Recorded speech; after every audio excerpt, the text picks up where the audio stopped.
what can we do to empower more women in the fitness industry? And, being fit and, having muscles is a beautiful, amazing thing, opposed to trying to send people down a spiral that they may never ever get out of. It's a beautiful question. And I have a couple things, but it's interesting because I started to think, what was the difference for me? What was the difference for me? And I grew up, and even started when I was younger, because I was always muscular, and they would call me Jenny Widerstrom. Oh. Very, very hard on me. Yeah. Because I'm muscular. And when you sit down in your pants, like your jeans make the weird, mini penis. Well, it's different for us, but yes, I know what you mean. You're like, I actually have a penis, Jen. So there's that. But for me, what's tough is there's few things more powerful than peer pressure. And when you go to school every day, those kids are spending more time with your kid than you are, well, if school's open back up. But right. I think what it was for me was my dad nurtured me, as did my mother, when I took some risks. And that's the thing. When you try something, it feels good. Like you teach your kid to think for themselves, make the choice. And it could be something as simple as like I'm not a great singer, and I'll never forget my coming home from gymnastics practice. And if I wanted to talk about gymnastics, he would. Otherwise, we'd sit quietly or, of course, listen to my Madonna cassette. And I remember singing like a prayer, and pretty much going for it, because it's just me and my dad in the car. My siblings aren't there to make fun of me. And I'm not good. My mom would be like, Jen, could you not? I did not sound good. And I remember we parked, I'll never forget the day, and it's vivid for me. We parked in the driveway, and I was like, he didn't get out. He didn't turn off the car. I go, what are we doing? He goes, finish the song. And I was like, life is, and I was just going, and he encouraged the risk I took. He goes, you sound good. Keep going.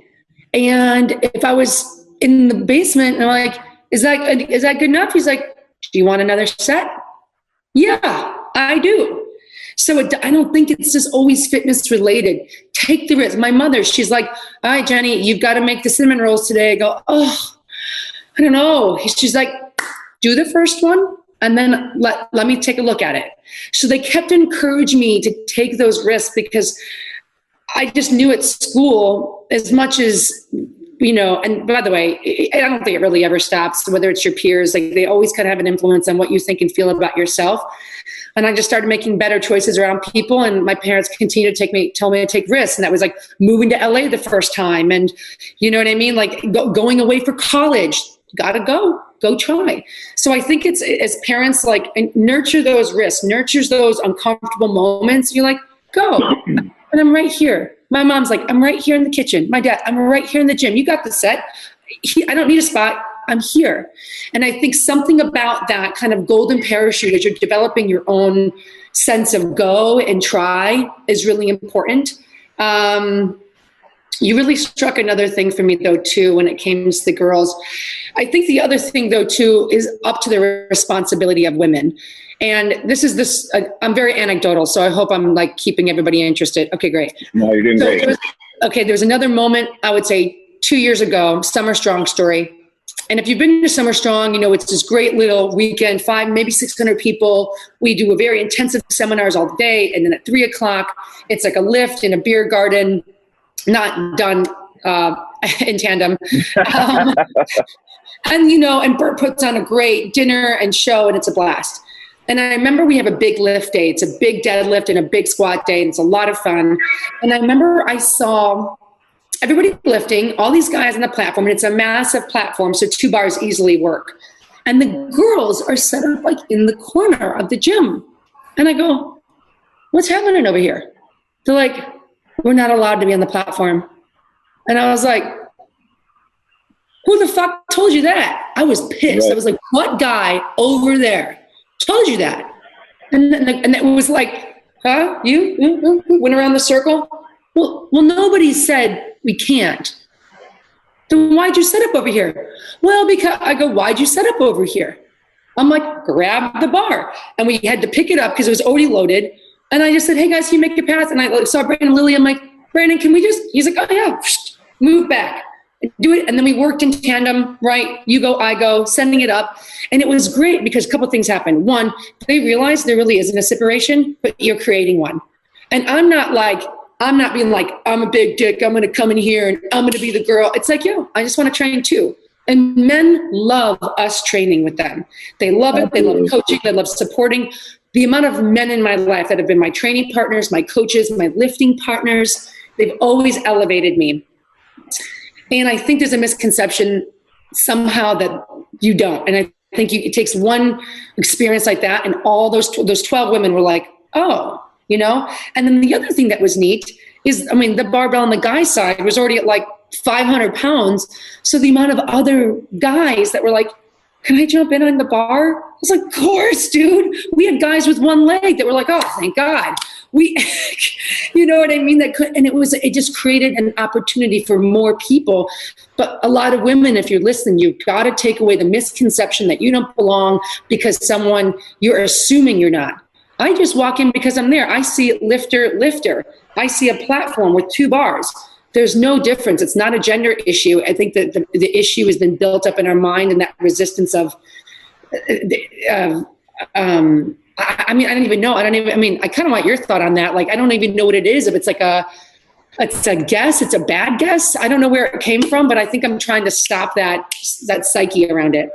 You know, I was actually there when at that Summer Strong, and the energy in the room completely changed when that happened, when you brought the bar over and you started lifting. It went from, kind of just a casual lifting atmosphere to like, there was something in the air. It was different, and it elevated everybody's game, and, everyone hit PRs, and it became so much more of a lifting community. And,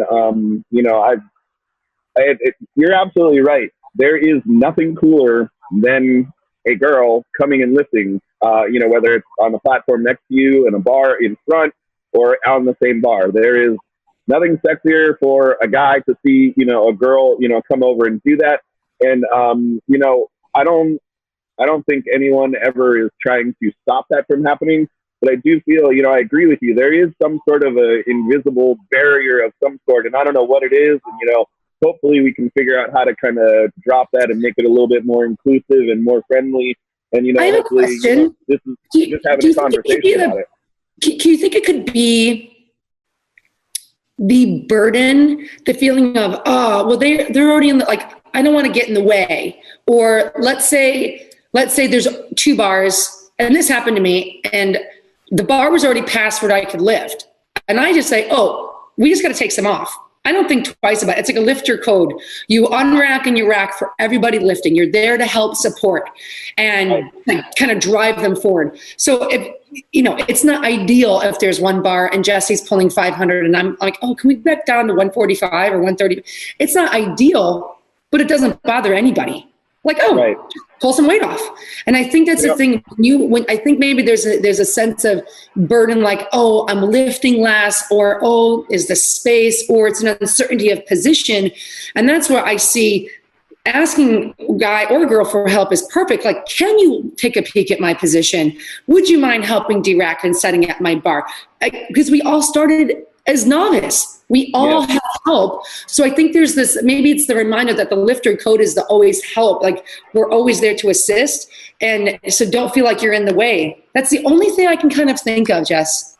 No, I really like that. And I think a lot of times, sometimes people are in the gym and maybe they don't have a sports background, or they didn't have kind of a lifting partner like you did kind of growing up. And they don't quite understand that, like, if someone wants to jump on the bar, you say yes. As long as they're going to help you kind of pull the weight off and put it back on for you, that's just the way that it goes. Even though, in the gym here, we have 75 bars that anybody can use. Everyone, because of the community that was built, and I'm sure it's the same thing with you, everyone kind of gravitates to 1 or 2 bars. And, as a gym owner, I'm like, fuck, I could have saved so much money. All I needed was 2 bars. It would have been so much easier.